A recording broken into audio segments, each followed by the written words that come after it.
জুমার দিন দোয়া করলে কবুল করে কে? বিষ্ণু বলেছেন জুমার দিনে ইন্না ফিল জুমাআতি সাআ লা ইওয়াফিকুহা আবদুন ইল্লা আ'তাহা।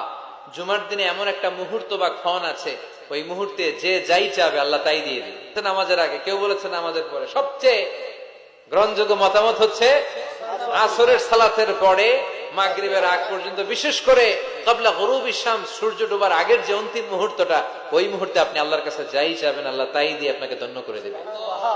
তাহলে জুমার দিনের গুরুত্ব আছে না নাই? এই সুন্নতগুলো পালন করা যাবে।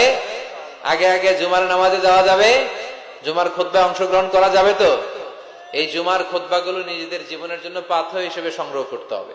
আর খতিব সাহেব যারা আছেন তারা কনস্ট্রাকটিভ, গঠনমূলক উপায়ে এই জুমার খুতবা দ্বারা সমাজটাকে আলোকিত করবেন। আমরা যেন কোরআনের আলোকে নিজেদেরকে আলোকিত করতে পারি, সমাজটারে আলোকিত করতে পারি, গোটা বিশ্বটারে আলোকিত করতে পারি। আল্লাহ তুমি তৌফিক দাও। তাহলে